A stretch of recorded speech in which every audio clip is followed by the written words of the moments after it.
Hey guys, welcome back to Project Bodybuilding. Terrence Ruffin wants back into the top 5 at this year's Mr. Olympia. And if I were him, I'd probably want and expect an even higher placing. He was runner-up 2 years in a row after all, but then he took a long tumble down in 2022, all the way down to 6th place. Now he's going into the Olympia coming off of 2 pro wins and looking a lot better than he did on the Olympia stage last year. So let's compare him to that 5th place spot, which last year happened to be Mike Sommerfeld. Full disclaimer, both of these guys gained much needed pounds on their weight caps. We're already seeing what Terrence can do with his new weight increase, but we haven't yet seen it from Mike, since the last time he competed was before the weight cap increase. So of course, as always, take this with a grain of salt. We also won't be using Mike's most recent appearance at the Arnold Classic, because the Arnold just never gave us official photos. We can't do an 100% fair head-to-head comparison, but we can see how close Terrence can get to last year's top 5 with this new and improved physique. If you guys like this video, hit the like button, and if you guys are interested, I will go ahead and continue to compare Terrence to the rest of the top 5 at the Olympia. He was runner-up for 2 years in a row, so we can see how well he may stack up against Breon, Urs, and Ramon too, since those guys were 4th, 3rd, and 2nd place last year respectively. If you guys want to see those videos, hit the like button on this one, leave a comment, and subscribe so you don't miss them when they come out.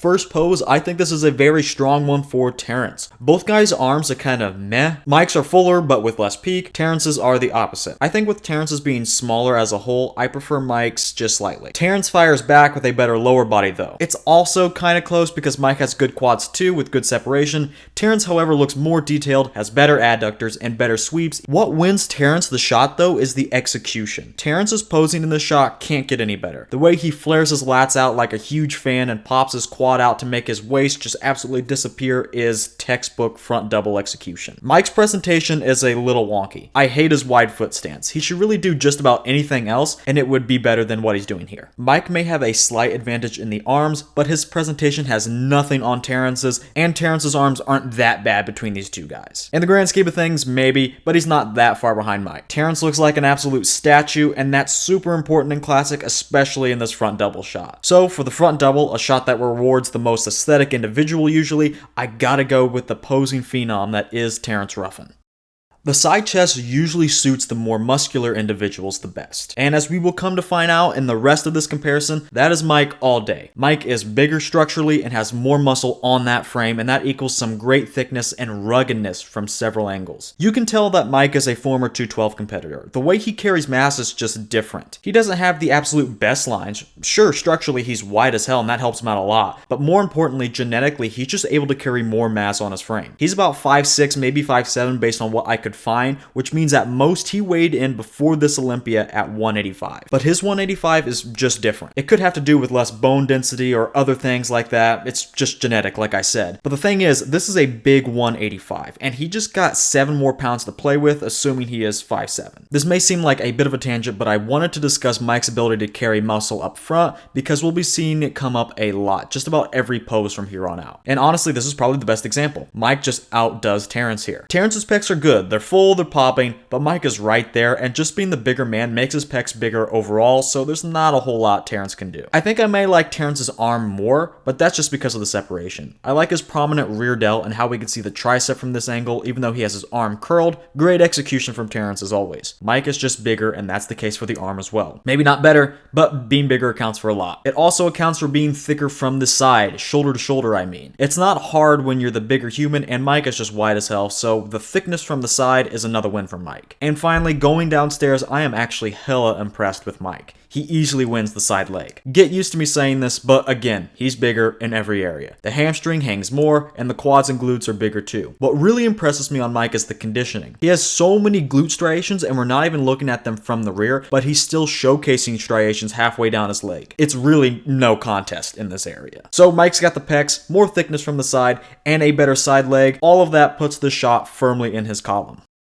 It doesn't get any easier for Terrence in the rear double. Everything in the back is Mike's. From the arms and shoulders where he's more separated and much bigger, down to the thick and dry lower back, it's all won by Mike. He's much wider, he's much more detailed and thick, helping with that, he's also drier. Terrence looks just a tad watery. It's not much at all, but Mike is just next level dry, and exposing Terrence in that regard. And that helps Mike showcase a lot more nooks, crannies, and jagged details. I don't really think I need to go on. From the waist up, it's Mike by a mile. Now the lower body is a little different. I'm not saying Mike outright loses. He is bigger after all and pretty conditioned, but the execution is trash. We saw something similar in the front double where he takes a peculiar wide-ass foot stance. It looked a little bit better there, but here it's 110% a no-go. He is in good enough condition that this should be a knockout area for him. Even with the half-ass posing, we can see the beginnings of dugout hams, and we know from the last pose that his glutes are more than shredded. But with the posing, he loses that detail, and really, for what? He's not doing himself any favors or accentuating any other body parts by doing this. Anyway, he isn't the absolute worst in the lower body, but I'm still giving this to Terrence for having the separation in the glutes and hams and actually showing it well. But with Mike's massive win in the back, I'm afraid that slight lower body win isn't enough to win Terrence this pose. For the abs and thighs pose, I always feel a little let down Terrence. He looked so good with a vacuum, but he didn't do that at his last show in the comparison rounds, so to be accurate, I am using him just hitting the regular abs and thighs. I think his quads look great. After going through the bulk of this comparison, I do believe his lower body condition was better than his upper body. The quads are separated, and they also have that shrink-wrapped look. And for actual development, I'd probably put him a little bit ahead of Mike. We'll talk about Mike in a second, but with Terrence's better adductors, sweeps, and the conditioning, I'm going to give him the lower body. So why did I say Terrence always lets me down? Well, it's the abs and his waist. I don't know how he goes from one of the smallest waists in some poses to this. It's not bad, but the whole midsection just kind of looks like a circle or an oval. I think it's his obliques just sticking out a little too much. Anyway, the midsection isn't my cup of tea, and the abs themselves aren't either. They lack a little in terms of symmetry and separation, not the worst, but when you see Terrence in other shots, you just kind of expect better. Now going over to Mike, what I prefer on him is flipped from Terrence. Mike's abs are honestly pretty good. He has deeper separation, better obliques, a more symmetrical set of abs compared to Terrence, all on top of Mike's stomach being a little bit flatter and not having that weird roundness to it. Finally, although I did say I like Terrence's quads better, Mike's bringing a good set of wheels himself. A good enough set to win him the pose actually, since he already won the abs handily. His quads are also big and thick. There's nothing wrong with Mike's quads, I just happen to like Terrence's a little bit more of that thinner skin look. Like I said, Mike is close enough here in the lower body and wins the abs too, so he goes on to win the whole pose.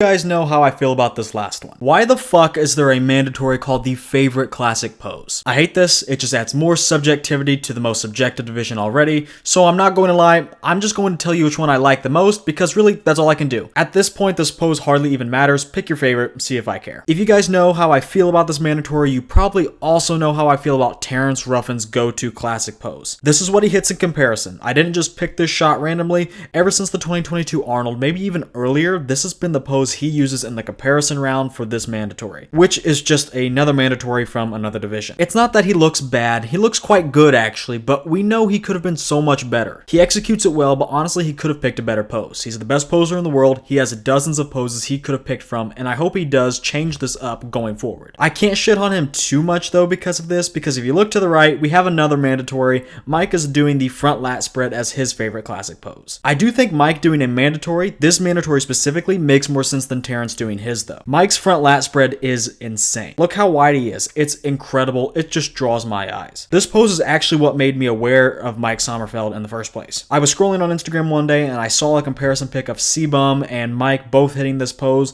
and while I thought that objectively Chris was better, I preferred Mike. I told myself this guy's definitely going places, and that was in 2021, and sure enough next year he ended up getting into the top 5 best classic physiques in the world. And yeah, that's really just my justification. I think Mike's pose suits him more, which gives him more of a reprieve for picking another mandatory. He stands out while Ruffin doesn't.